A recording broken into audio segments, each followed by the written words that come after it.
sur la belle époque cubaine.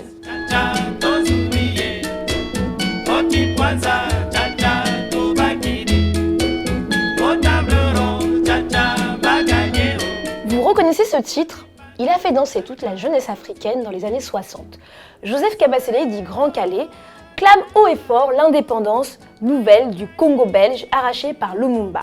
On reconnaît la clave, un instrument typique des musiques cubaines qui emprunte aux rythmes africains toute l'histoire des allers-retours entre l'Afrique et ses diasporas. À cette époque, la jeunesse africaine écoute et admire les musiciens de Cuba.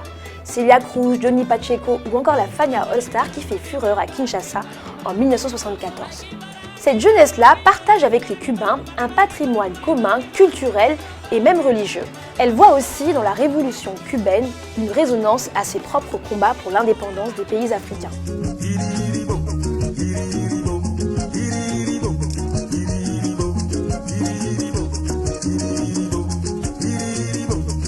Il n'y a pas une musique cubaine, mais plusieurs genres qui ont réussi à s'infiltrer dans l'univers des orchestres africains. Dans cette playlist, nous allons faire un focus sur 4 pays dans lesquels les sonorités cubaines ont façonné la musique.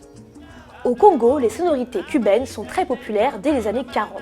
Les musiciens congolais inventent la rumba congolaise, ce genre musical qui popularise la polyrythmie des guitares et invente le sébène, ce moment dans les chansons où on se met à danser.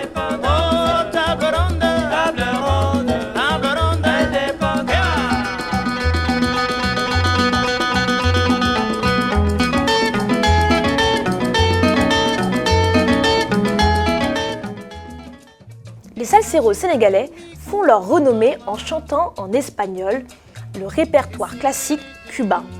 Les orchestres introduisent les instruments typiques sénégalais comme le tama ou le sabar à la manière de l'orchestra baobab.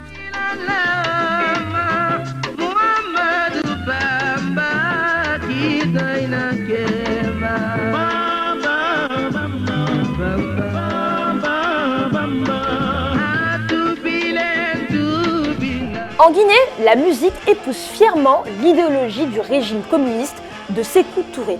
Les musiciens deviennent même des fonctionnaires de l'État, sur le modèle de Cuba. En 1969, le légendaire orchestre Bembeya Jazz National remporte le second prix du meilleur orchestre d'Afrique au Festival panafricain d'Alger.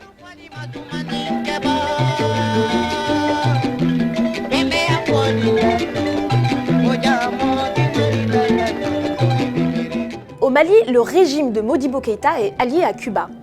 Et il envoie même des orchestres maliens jusqu'à la Havane, comme celui de Las Maravillas du Mali, où le leader Bonkana Maïga va y vivre plus de 11 ans. Les instruments à cordes traditionnels maliens comme le ngoni ou la kora s'adaptent aux sonorités cubaines. C'est comme ça que naît la guitare mandingue. C'est un devoir pour tous les Maliens d'aimer la musique cubaine. C'est parce que c'est par la musique cubaine que nous avons connu les instruments modernes. On entend les congas cubaines dans ce titre des ambassadeurs du motel de Bamako, chanté par Salif Keïta.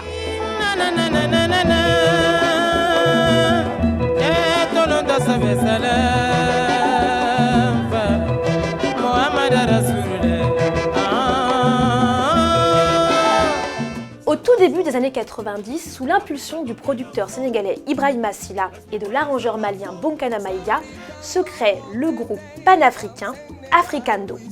Autour d'un orchestre 100% salsa new-yorkais et des chanteurs issus de la belle époque, comme Medoune Diallo, la salsa africaine revit.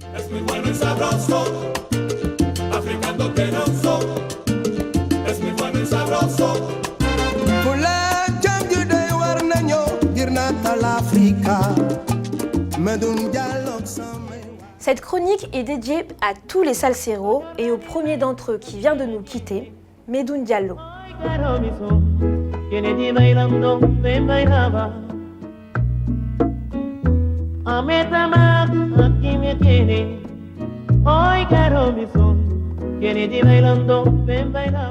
Vous pouvez retrouver mes sélections musicales sur Spotify et Deezer. À très vite pour une prochaine playlist sur le monde Afrique.